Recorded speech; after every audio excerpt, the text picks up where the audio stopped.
여러분, 우리가 매일 아침 눈을 뜨자마자 확인하는 스마트폰 화면 속의 숫자들, 그것을 우리는 돈이라고 믿습니다.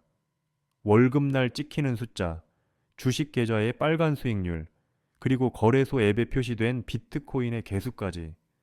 우리는 한 번도 이 숫자가 거짓일 수 있다는 의심을 하지 않습니다. 하지만 만약 어느 날 갑자기 그 숫자가 여러분의 실제 자산보다 10배, 100배 부풀려져 있다면 어떨까요?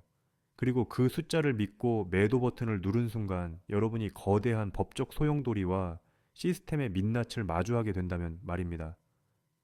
최근 대한민국을 뒤흔든 빗썸의 유령 코인 입금 사고는 단순한 전산 오류 그 이상을 시사합니다. 이것은 우리가 살고 있는 디지털 금융 시스템의 근간이 얼마나 취약한지, 그리고 블록체인이라는 화려한 이름 뒤에 얼마나 허술한 장부가 숨겨져 있는지를 폭로한 사건입니다.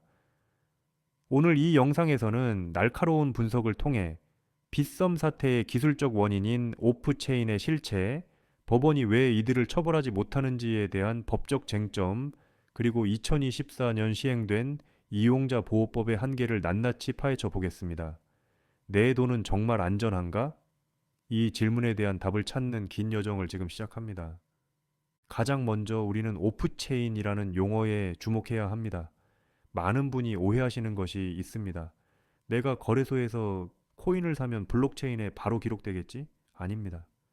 단언컨대 여러분이 업비트나 빗썸에서 매수 버튼을 누를 때 블록체인 네트워크는 눈 하나 깜짝하지 않습니다. 왜 그럴까요? 효율성 때문입니다. 비트코인 네트워크는 전 세계적으로 초당 처리할 수 있는 거래량이 7건 안팎에 불과합니다. 이더리움도 수십 건 수준이죠. 그런데 거래소에는 초당 수만 명의 트레이더가 달려듭니다. 이 모든 거래를 실제 블록체인에 기록하려면 수수료만 수조 원이 들고 거래 확정까지 몇 시간씩 걸릴 겁니다. 그래서 거래소는 꼼수를 씁니다. 실제 코인은 거래소 명의의 거대한 콜드 월렛이나 핫 월렛에 묶어두고 내부 전산망에 별도의 장부를 만듭니다. 이것이 바로 내부 데이터베이스입니다.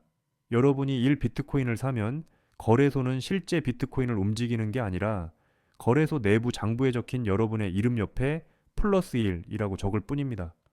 이것이 바로 오프체인 거래의 본질입니다. 즉, 여러분이 거래소 앱에서 보는 숫자는 코인이 아니라 코인에 대한 청구권이 적힌 거래소 내부의 숫자에 불과합니다. 이번 빗썸 사태는 바로 이 장부 기록 과정에서 터졌습니다. 특정 코인을 입금하거나 보상받는 로직의 오류가 생겨 실제 있어야 할 양보다 훨씬 많은 숫자가 사용자들의 계좌에 찍힌 것이죠. 실제 금고에는 금괴가 한 개밖에 없는데 장부에는 14개가 있다고 적힌 꼴입니다. 이것을 믿고 시장에 내다판 사람들은 결국 존재하지 않는 가상의 가치를 현금화한 셈입니다. 블록체인의 무결성을 믿었던 투자자들에게 거래소의 중앙 집중식 서버 오류는 그야말로 뒤통수를 치는 격이었습니다. 사건이 터지자 사람들은 분노했습니다. 남의 돈을 혹은 있지도 않은 숫자를 팔아서 이득을 챙겼으니 당연히 감옥에 가야 하는 것 아니냐라고 말이죠. 하지만 법의 잣대는 냉정하고도 기묘합니다. 여기서 우리는 2021년 대법원의 역사적인 판례를 들여다봐야 합니다. 우리 형법상 횡령죄가 성립하려면 두 가지 조건이 필요합니다. 첫째, 대상이 재물이어야 합니다. 둘째, 보관자와 소유자 사이에 법적인 신의칙상 보관 관계가 있어야 합니다. 그런데 대법원은 가상자산을 재물이 아닌 재산상 이익으로 봅니다. 물리적 실체가 없는 디지털 데이터이기 때문이죠. 더 나아가 거래소 착오로 입금된 가상자산에 대해 이용자가 이를 보관해야 할 법적 의무가 있다고 보기 어렵다고 판단했습니다. 비교해 봅시다. 은행 직원이 실수로 내 계좌에 1억 원을 입금했는데 그걸 써버리면 100% 횡령죄입니다. 법은 은행과 고객 사이에 돈을 잘못 보냈을 때 돌려줘야 한다라는 강력한 신의 성실의 의무를 부여합니다. 하지만 코인은 대법원은 가상자산은 법적 근거가 미비하고 보호할 가치가 있는 신뢰관계가 형성되었다고 보기 어렵다며 무죄를 선고했습니다. 이 판결은 이번 빗썸 사태에서도 그대로 적용될 가능성이 큽니다. 유령 코인을 팔아치운 이들을 형사처벌하기가 매우 까다롭다는 뜻입니다. 물론 민사적으로는 부당이득 반환 의무가 남습니다. 빗썸이 소송을 걸면 번 돈을 다 토해내야 합니다. 하지만 그 돈을 이미 도박으로 날렸거나 해외 계좌로 빼돌렸다면 빗썸은 엄청난 손실을 떠안게 되고 그 피해는 결국 수수료 인상이나 서비스질 저하로 선량한 이용자들에게 전가될 수 있습니다. 많은 이들이 기대했습니다. 2024년 7월 대한민국의 가상자산 이용자 보호법이 시행되면 이런 원시적인 사고는 사라질 것이라고 말이죠. 이 법은 꽤 강력해 보였습니다. 거래소가 고객의 예치금을 자기네 통장이 아닌 은행에 신탁하게 했고 해킹이나 사고에 대비해 보험을 들거나 준비금을 쌓게 했습니다. 특히 고객이 맡긴 코인의 100% 이상을 실제 보유하도록 강제했습니다. 그런데 이번 사고를 보십시오.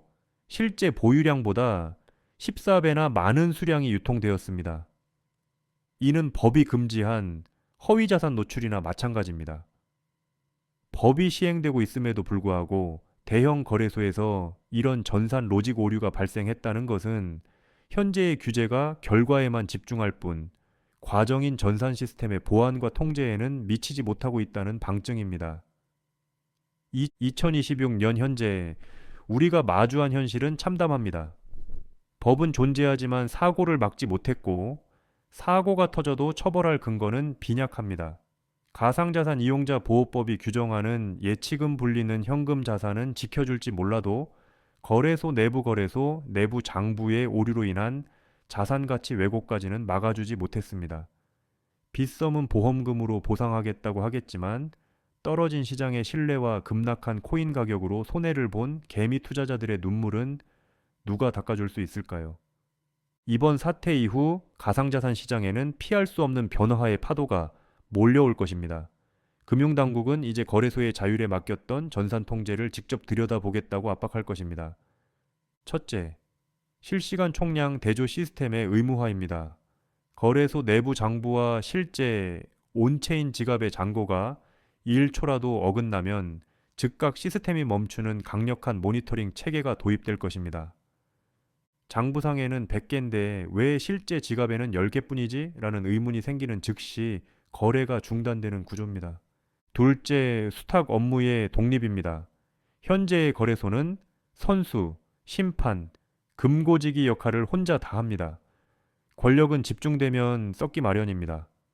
앞으로는 증권사처럼 코인의 보관은 별도의 디지털 자산 수탁 전문 기관에 맡기고 거래소는 오직 체결만 담당하는 구조적 분리가 논의될 것입니다. 셋째, 현재의 신고제에서 인가제로의 전환입니다. 아무나 요건 맞춰서 신고하고 영업하는 시대는 끝났습니다. 은행 수준의 보안사고 대응 능력과 자본금을 갖춘 곳만 살아남는 초강력 규제 시대가 열릴 것입니다. 여러분, 다시 묻겠습니다. 지금 여러분의 스마트폰 화면에 찍힌 그 숫자는 진짜입니까? 빗썸 사태는 우리에게 아주 중요한 교훈을 주었습니다. 중앙화된 거래소는 편리하지만 그 이면에는 언제든 무너질 수 있는 중앙의 오류가 숨어 있다는 사실입니다. 내 돈을 안전하게 지키기 위해서는 이제 투자자들도 똑똑해져야 합니다. 거액의 자산은 거래소가 아닌 개인 지갑으로 옮기고 거래소의 공지사항과 보안 정책을 꼼꼼히 따져봐야 합니다. 국가가 지켜주겠지, 대형 거래소니까 안전하겠지라는 안일한 믿음이 가장 위험한 자산일 수 있습니다. 우리는 지금 돈의 형체가 사라지는 시대를 살고 있습니다. 숫자로만 존재하는 자산일수록 그 숫자를 기록하는 펜이 누구의 손에 들려 있는지 확인해야 합니다. 오늘 이 영상이 여러분의 소중한 재산을 지키는 작은 등불이 되었기를 바랍니다. 여러분의 생각은 어떠신가요? 유령 코인을 판 사람들은 정말 죄가 없을까요?